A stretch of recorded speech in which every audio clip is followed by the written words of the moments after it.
All right, for more on this controversial topic, Corey Barnett joins us. He's the owner and director of the District Growers here in Washington, D.C. He's a medical marijuana cultivation center here in the city. And Kevin Sabat, who joins us from Boston. He's the author of Reefer Sanity, 7 Great Myths About Marijuana. Gentlemen, welcome to the show. And, you know, we've been talking about this subject pretty much not just today, but throughout the last year, even when Colorado and Washington State both legalized the use of marijuana. Let's start with you, Kevin, in Boston. You talk about the myths about marijuana. What's one thing that the opponents against the use of marijuana have wrong? Well, a huge myth, and actually this is really pervasive, is that legalization would actually bring money for governments. I think you also quoted a federal government report talking about the billions of dollars that alcohol and tobacco bring in. But what you didn't say is the second half, which is that for every dollar of tax revenue we bring in for alcohol and tobacco, we spend 10 in social costs. So you might be able to bring 15 billion in, for example, for alcohol one year, but you're spending $150 billion on roadside accidents, on absenteeism and an unproductive workplace, on things like kids not able to go to school or function, on emergency room admissions, which is now a growing problem because today's marijuana is not the marijuana of the past. The use of pot, obviously there is a social cost to it. Corey, right. We'll come back to that in just a moment here, but I want to talk about, sort of set up this topic, is that Washington State and Colorado, and in addition, 18 other states, so a total of 20 states allow the use of pot for recreation of some sort. But the federal government essentially says pot, it's illegal to use. Correct. Explain to our international viewers, this is a very strange phenomenon that the federal government says one thing, yet the states have said, no, wait a minute, we decided it's okay. Right, right. Well, I mean, obviously the federal government sets our federal laws or what have you, but a lot of times when we have grassroots change in this country, it comes up from states changing laws locally in their states first, it taking on a wave across the country, and then ultimately, hopefully what happens is that the federal government ultimately makes a broader change that affects the entire country.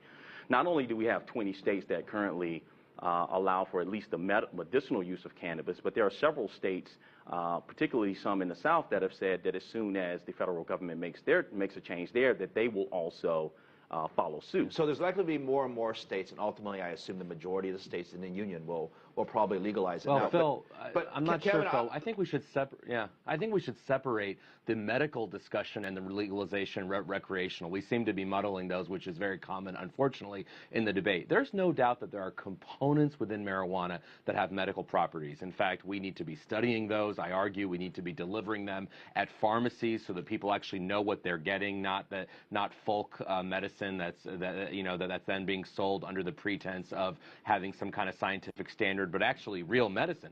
Let's do that. We don't smoke any medicine. We don't smoke opium to get the effects of morphine. We don't need to smoke marijuana or eat it raw in order to get its effects. So that's the medical discussion on the one hand. The legalization, the recreational is a totally different discussion. And the reason you're seeing, I think, states kind of going towards this is that there's really a huge multi-billion-dollar movement to do this because it is about the money. You said follow the money, and it is exactly about the money. It is about big tobacco and the liquor lobby essentially being mimicked for big marijuana. We're going to have that. Kevin, since you brought this up, let me ask you this. Sure. You brought up the idea that the revenue from drinking and alcohol and other drugs and the social cost of it all. So let me ask you this. Is marijuana more dangerous than, say, alcohol or smoking? Well, I don't know if that's even a relevant question to this. Alcohol is legal not because it's less harmful than marijuana, but it's legal because of a cultural history that we have. Frankly, smoking cigarettes are more addictive than heroin and more addictive than crack. We wouldn't therefore say, well, that means because smoking is legal, crack should be now legal too. It does. Across different harms, drugs are more harmful than another. I can smoke a tobacco cigarette and drive a car with zero impairment. I can build a building with zero impairment. However, my addiction chances are 1 in 3, which is very high. Okay. Whereas for marijuana, smoking and driving is harmful, addiction is less. It depends. That is a fair point. You know, there are some serious issues here before we get overly flippant, I guess, about the legalization of marijuana. There are some serious side effects that come with marijuana, especially when it comes to operating a vehicle or doing jobs where it requires you with 100% attention, right? But in every state that has a medicinal law or a recreational law,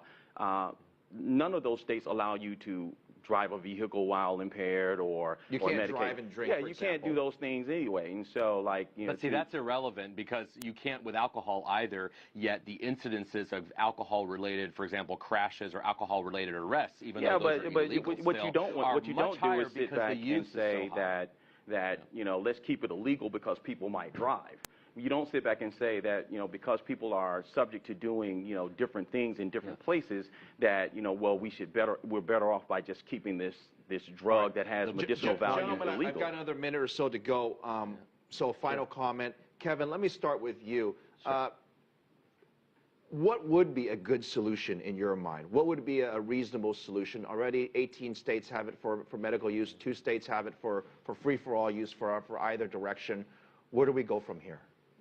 Well, I think we study the medicinal properties, deliver it in a non-smoked way at pharmacies so people get it from real doctors. I mean, medical marijuana in California and other states is a complete joke. It's not about medicine. The reason the American Medical Association is against legalization and not in favor, the American Public Health Association, all those treatment groups that you said might benefit from legalization, they're against it because we know that it would be a real public health problem if we legalize something. It would be advertised. We'd have another big tobacco on our hands, and we'd be fighting them for the next 50 That's years just like we've been fighting factually Corey, you incorrect. get the last word. I mean, you know, fundamentally, if we take a drug and we study it and we introduce it into the process and into the system the way that it's supposed to happen, we've proven time and time again in this country that we can introduce drugs into our system and they can be used responsibly. So no one is sitting back suggesting that, hey, if we introduce cannabis into the marketplace, that all of a sudden everyone's going to go out and smoke their lives away or anything like that.